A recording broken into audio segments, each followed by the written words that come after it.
오늘 말씀이 마지막 때 왜 성도의 권세는 깨어져야만 하는가? 에베소 5장 16절에 보면 세월을 아끼라 때가 악해졌느니라. 왜 성도의 권세가 깨어져야만 하는가?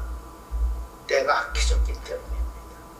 때가 악해졌다는 말은 바로 악한 때의 주인들이 이 땅에 다 몰려왔다.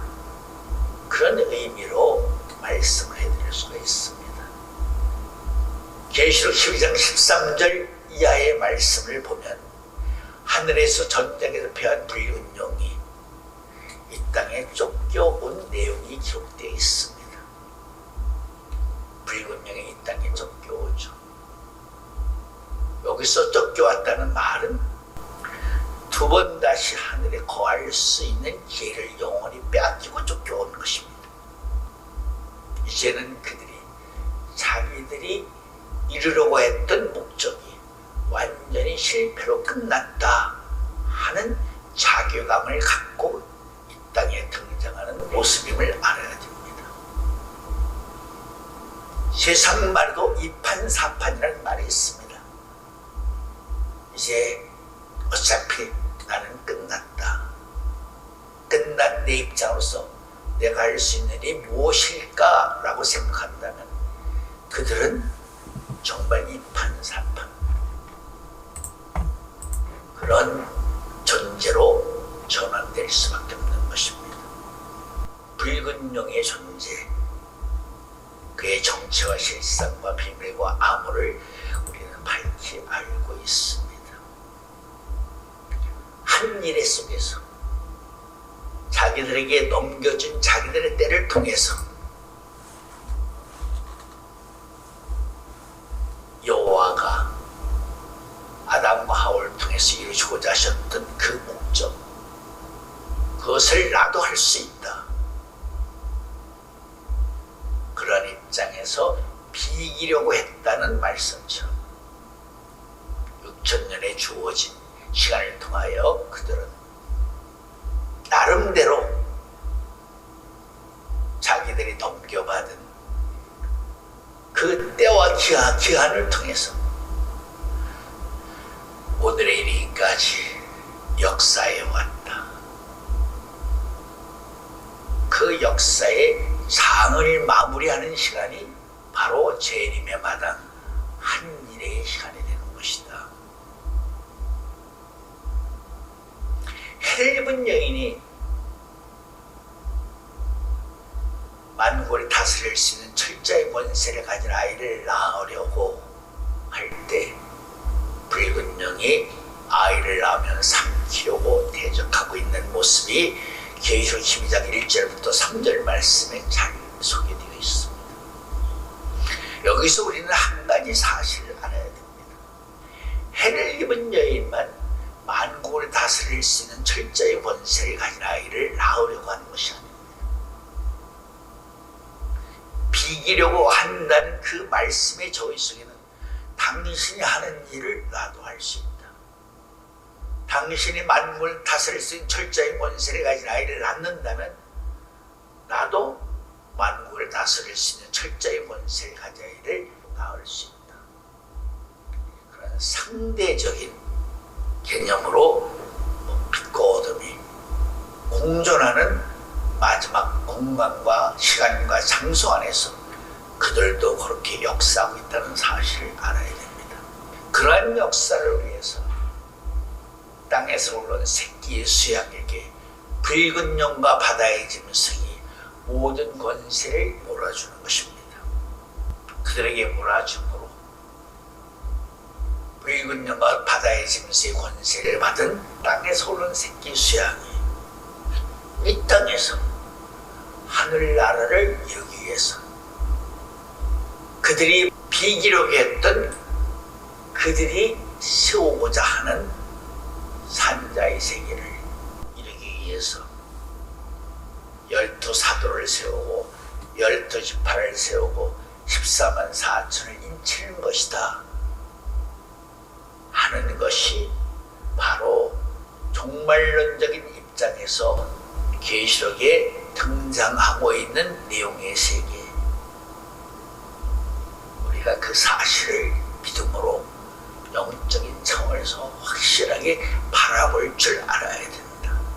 그것을 모르는 사람은 때를 모르는 사람입니다.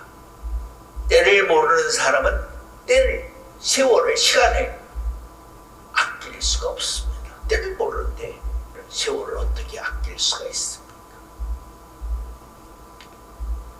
세상 재벌들이 모든 것을 소유할 수는 있습니다만 한 가지 갖지 못하는 것이 있습니다. 아무리 돈이 많다 하더라도, 아무리 큰 권세와 능력을 가졌다 손치더라도 세월은 붙잡을 수가 없습니다. 세월을 살 수가 없습니다. 그 어떤 것으로도 유수같이 흐르는 시간, 세월을 붙잡을 수가 없다는 것입니다. 그렇다고 세월을 붙잡을 수 있는 대체가 없느냐? 아니, 있습니다. 그렇기 때문에 세월을 아끼라고 하는 것입니다. 여호수아가 태양아 머물라, 달아 기브온에 머물러라. 어떻게 된 것이죠?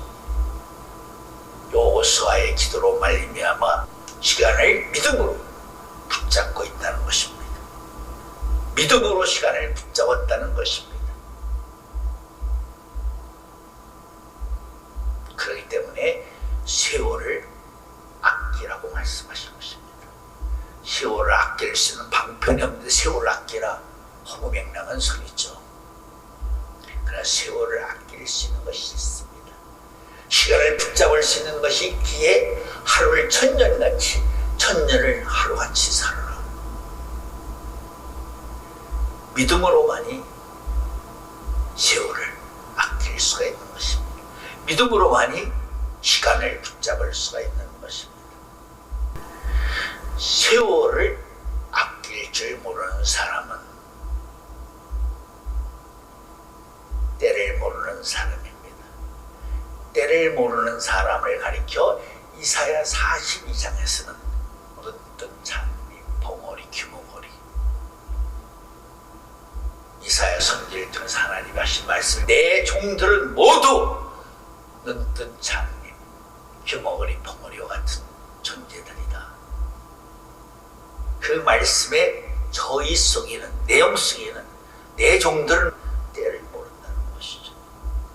지금도 때를 모르기 때문에 오늘날 기독교의 정리심의 신앙의 구심점이 뭐예요? 오직 예수입니다. 오직 예수. 물론 예수님 스스로도 창세기 3장 15절 말씀처럼 여인의 후손으로 이 땅에 왔기 때문에 자기 자신을 하나님 아들이라고 말씀을 하셨습니다. 하나님 아들이라고 스스로 말씀을 하신 그 말씀으로 인해서 내가 하나님의 영광과 동등됨을 취하려 하느냐? 너는 상담하도다. 그 결과로 인해서 예수님을 죽이고 말았죠. 그러나 그분은 말씀이 육신이 오신 분입니다. 하나님이 사람으로 오신 분이죠. 하나님이 사람으로 오셨지만 이 땅에 오셨기 때문에 죽는 사람의 이름을 받을 수밖에 없었습니다. 예수, 마태 1장 21절 말씀, 자기 백성으로 해서 죽는 이름이죠. 죽는 이름을 가지고 있는 동안은 아들일 수밖에 없습니다. 그러나 그의 본질은 하나님의 본체, 영광의 광채. 로마서 14장 9절인가 여기에는 그는 죽은 자와 산 자의 하나님이 되시기 위해서 십자가를 지셨다 하는 말씀이 있습니다. 사망의 권세를 깨시고 부활하심으로써 로마서 1장 4절 말씀처럼 하나님의 아들로 영광을 받으셨습니다.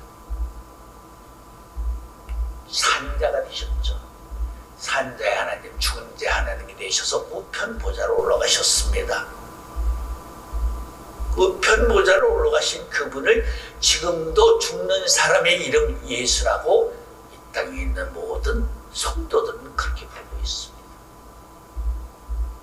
이 말씀을 하는 저희가 무엇입니까? 오늘날 기독교인들은 때를 모르는 사람이라는 것이죠. 때를 모르는 사람들이 세월을 아낄 수가 있습니까? 세월을 아끼지 못합니다. 때를 모르는 사람들이 자기 때에 온 악한 종자들을 알 수 있습니까? 알지 못합니다. 하나님으로 사람을 오셔서 이 땅에 하나님 아들로서의 사역을 다 이루셨다고 하신 십자가의 말씀처럼 구속사의 입장으로 모든 것을 다 이루셨습니다.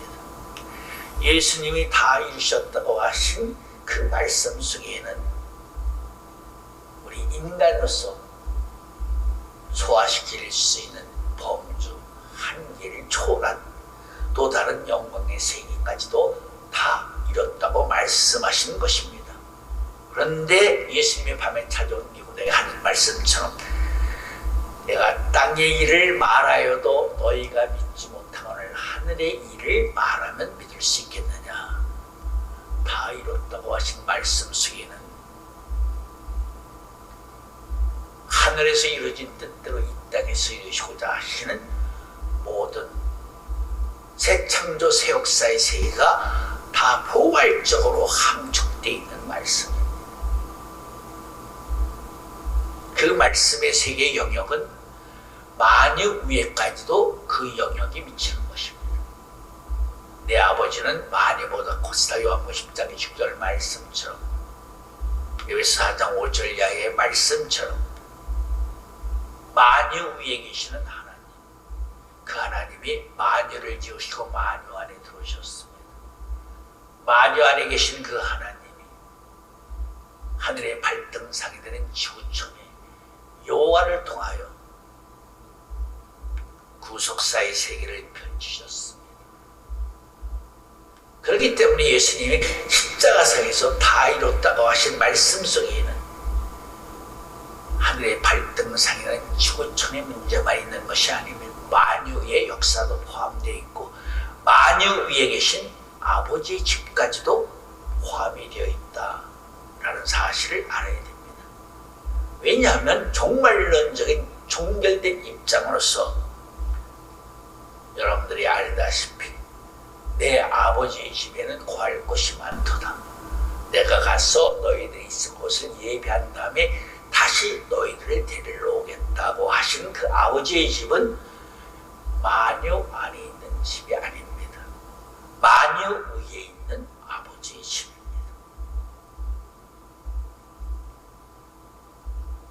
그런 구속사의 세계는 한낱 하늘의 발등상이 되는 지구초에 초점이 맞춰진 것이 아니라 아버지가 계신 곳까지 구속사의 대상이 되어 있다 하는 사실을 마지막 때인 오늘의 입장에서는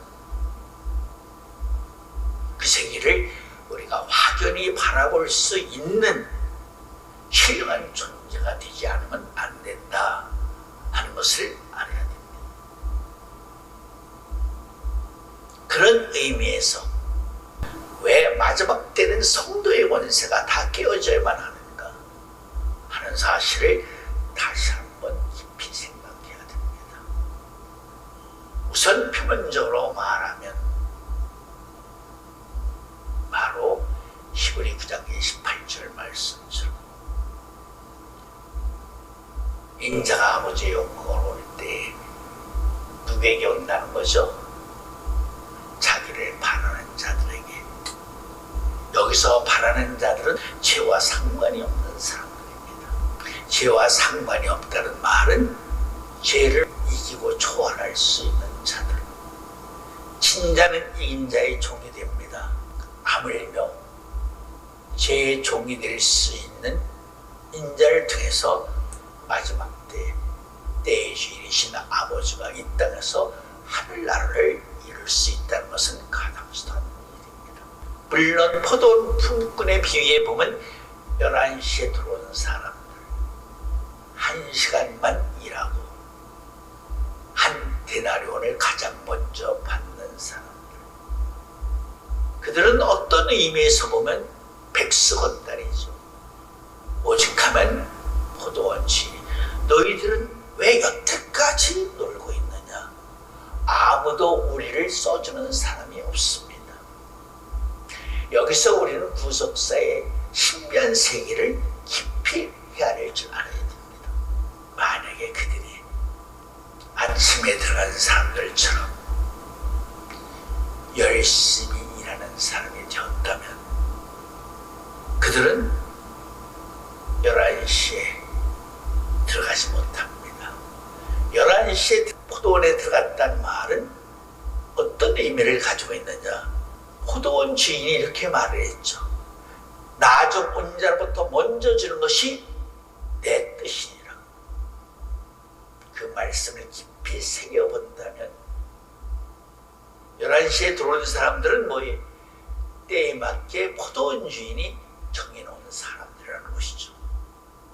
11시에 들어오게끔. 만약에 그들이 백수건달이 아니었더라면 그들은 11시라는 자기들에게 주어진 때에 맞는 사람들이 아니었다는 것을 알아야 됩니다. 11시에 들어오는 사람들, 아침에 일하는 사람들과 똑같이 한 데나리온을 주겠다고 주인이 약속하고 데려왔습니다.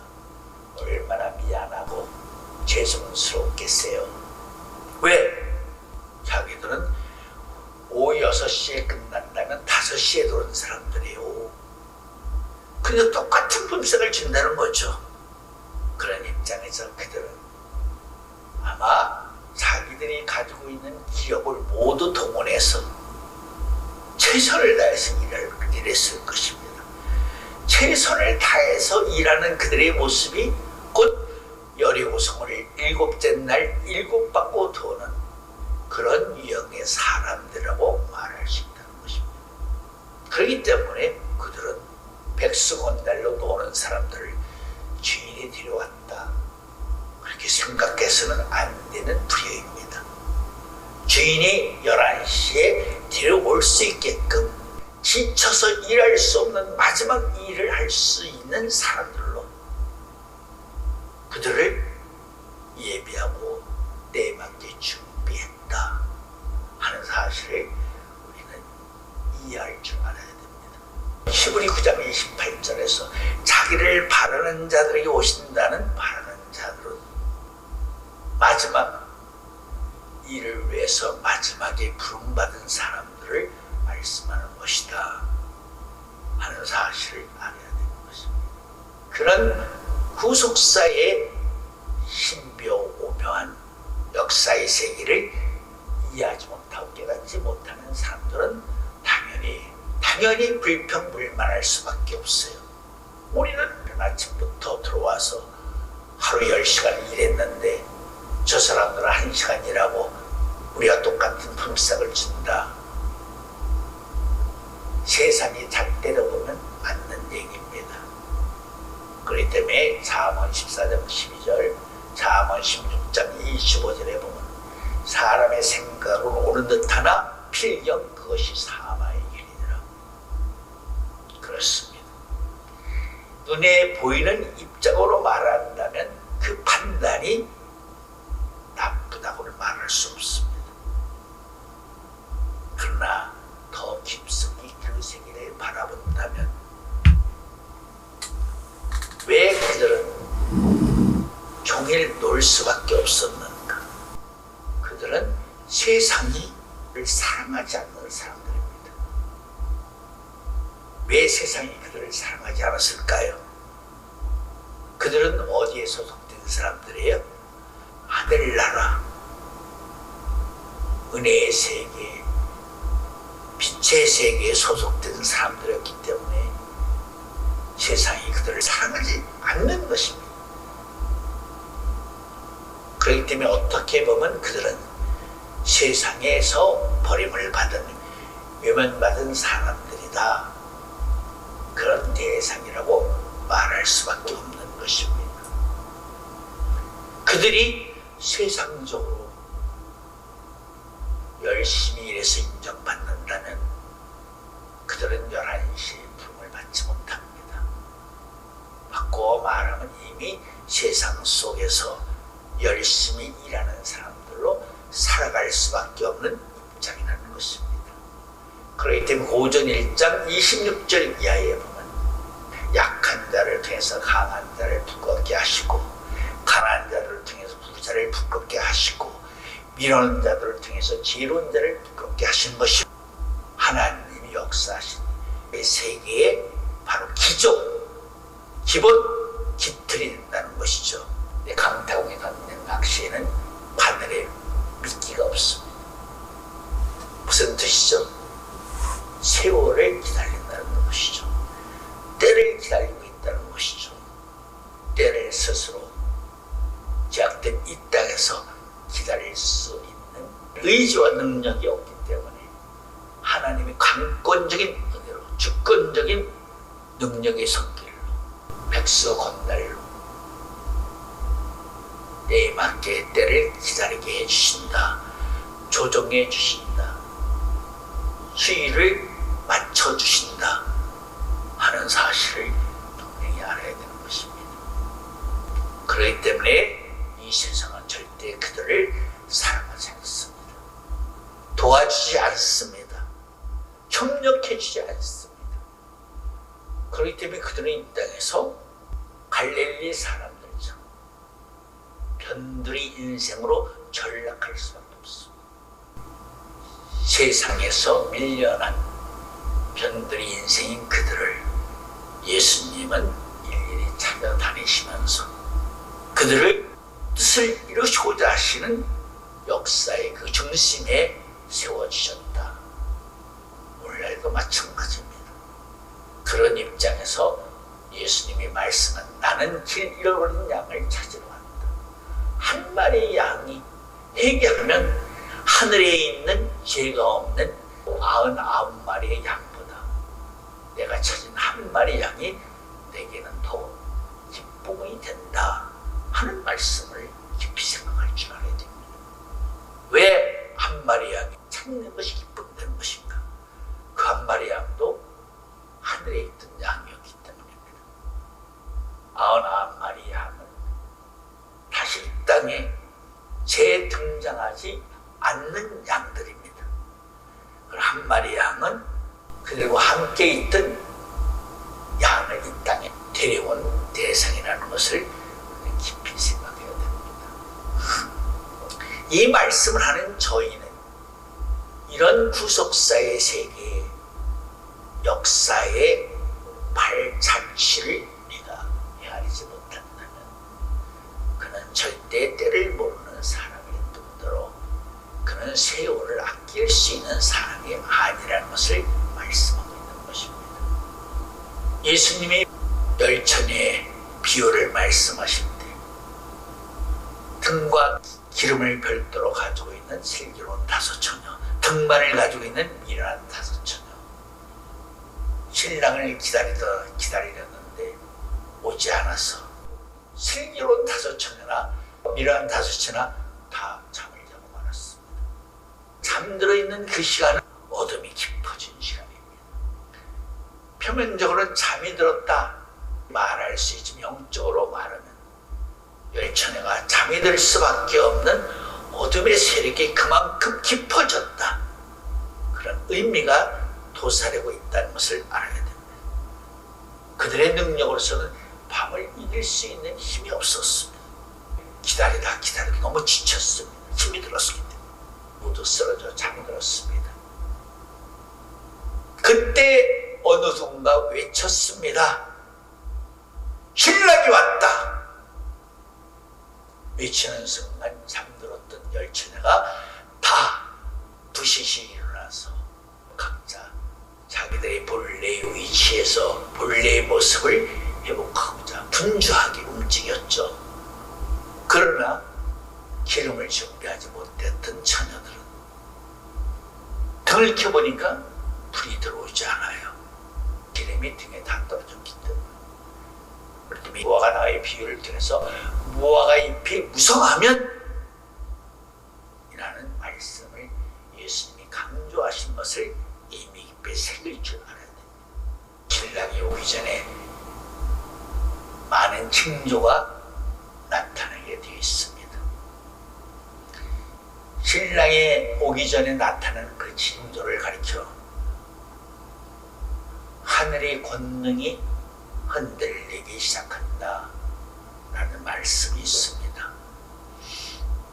여러분들이 알다시피 하늘의 권능이 흔들림으로 말미암아 제일 먼저 하늘의 별이 3분의 1이 떨어집니다. 왜? 붉은 용이 꼬리를 휘두름으로써 권능이 흔들린다는 말을 그런 쪽으로도 지금 제가 설명을 하고 있는 것입니다. 붉은 용이 하늘을 먼저 진동시키죠. 별들을 말은 혈과 육신의 자녀들을 말하는 것이 아니라 바로 이삭과 같은 약속의 자녀들을 말하는 것입니다. 하늘의 별들이 3분의 1이 들었다. 상징적인 의미로 말하면 땅에서 오르는 새끼 수양 같은 이만희로 말미암아 희귀한 사람들이 들어간 것이 아니에요. 각 교회에서 열심히 이상의 세계를 바라며 영적 체험을 하고 있는 영적 세계를 소망하는 진짜 알짜배기들을 수만 명을 다 빼갔다. 그것이 현실적으로 실제적으로 일어나고 있는 나타난 사실이기도 한 것입니다. 하늘의 별이. 그런데 그것이 끝났다는 소리가 아닙니다. 앞으로 더더욱 하늘의 별이 떨어질 수밖에 없는 놀라운 역사를 붉은 용이 가지고 있는 권세와 능력을 가지고 다시 한번 뒤흔들게 되어 있다 라는 사실을 잊지 말아야 됩니다. 붉은 용만 거론하여? 아니죠. 일곱인 일곱 나팔 일곱 대접의 역사의 세계를 주관하는 자가 네 생물입니다. 네 생물이 이 세상을 어둠의 권세를 심판하시는 심판의 도구를 이용해서 이 땅에서 하나님이 또 역사하신다. 한 일의 역사의 마당은 우리 영적으로 말하면 아마겟돈이라고 말합니다.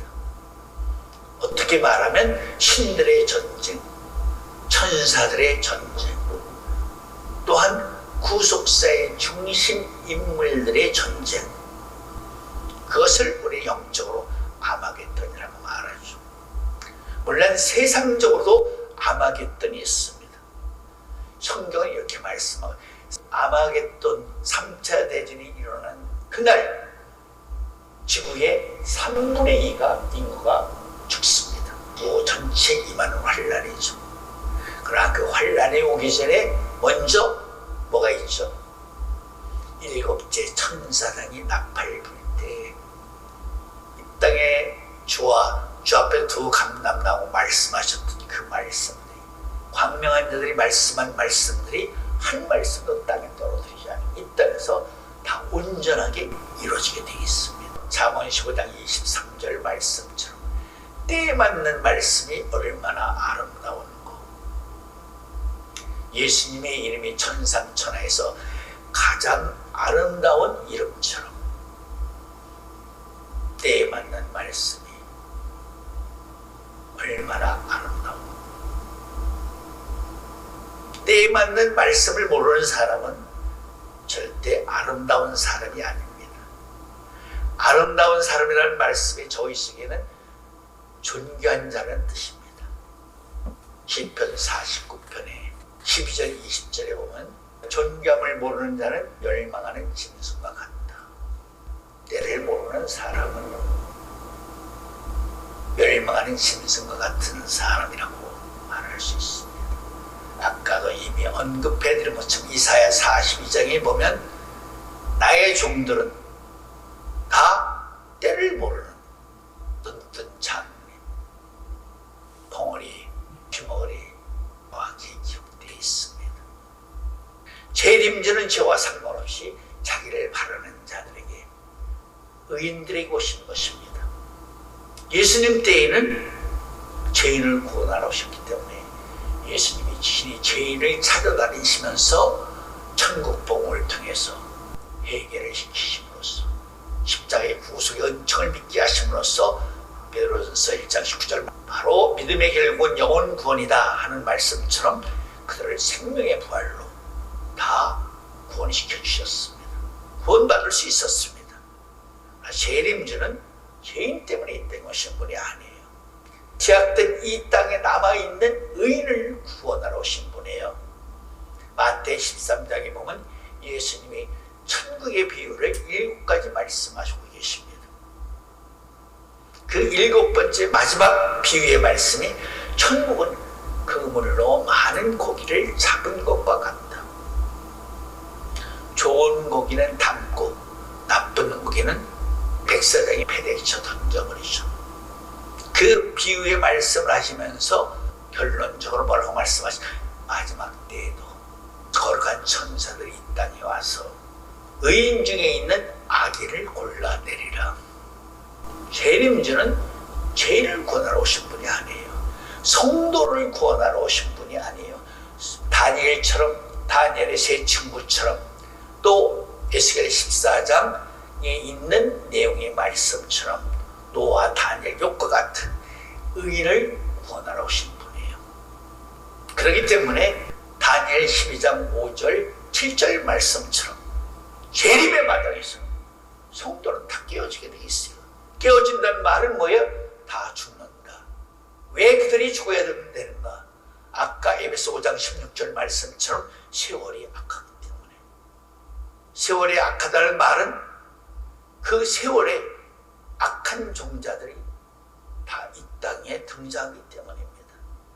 계시록 12장 13절 말씀처럼 하늘의 전쟁을 패한 붉은 용이 이 땅에 오고 그 붉은 용이 바다의 짐승에 권세를 주고 바다의 짐승은 땅에서 올라온 새끼 수양에 권세를 줍니다.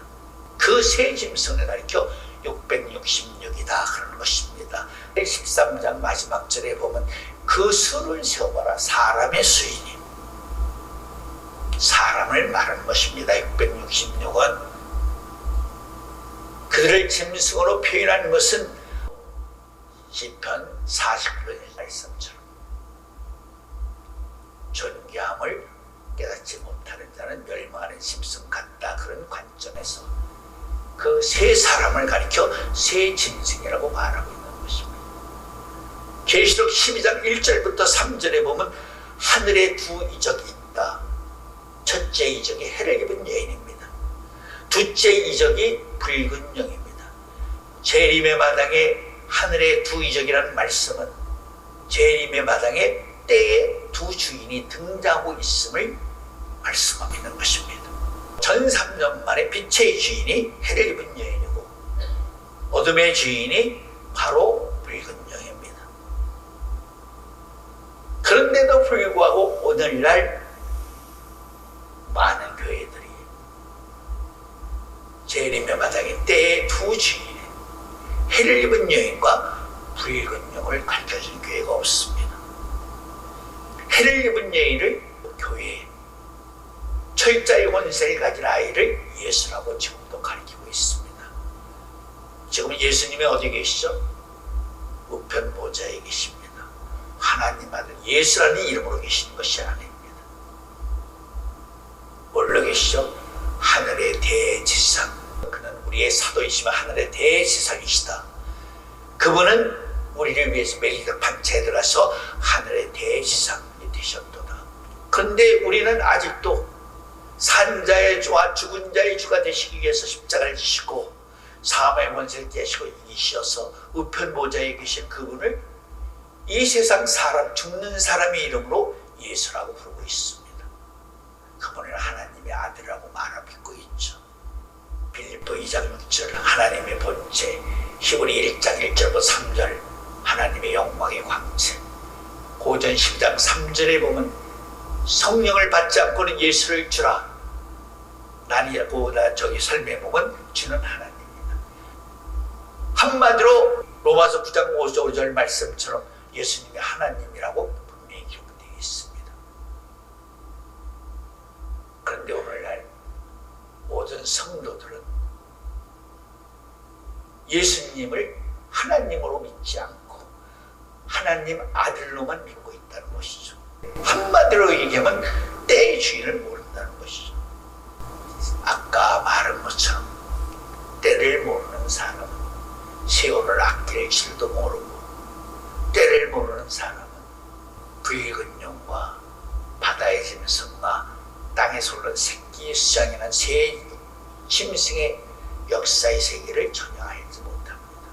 그렇기 때문에 오늘날 대한민국뿐만 아니라 전 세계적으로도 62일에와 7일에가 이루어지고 난 재림의 마당에서 이루어지는 한일의 역사의 시간이, 때가 언제라고 가르쳐주는 교회는 아무도 없습니다. 이 말의 의미는 뭐예요? 아무도 마지막 남은 한일의 재림의 마당의 시간이, 세월이 언제부터 어떻게 시작되는지 그때를 아는 사람이 없다는 것을 의미하는 것입니다. 때를 모르기 때문에 때의 주인을 알 수가 없고, 때의 주인을 모르는 사람들이 오직 알 수 있는 것은 뭐죠? 오직 예수밖에 모르는 것입니다. 예수님은 이 땅에 자기 백성을 위하여 죽으러 오신 사람의 이름이십니다. 그분이 사마의 원세에 계시고, 그렇죠? 지금 우편 보좌에 계십니다. 지금 우편 보좌에 계신 분은 예수가 아니라 우리를 위하여 하늘의 대상 멜기세덱으로서 계신다는 것을 알아야 됩니다. 예수님이 하도 아버지 그러니까 빌립이 그랬죠. 선생님, 백문이 불여일견이라는 말이 있습니다. 100번 말하는 것보다 한 번 보여주는 것이 좋습니다. 그 아버지를 한 번만 보여주시면 안 되겠습니까? 예수님이 빌립에게 뭐라 그랬죠?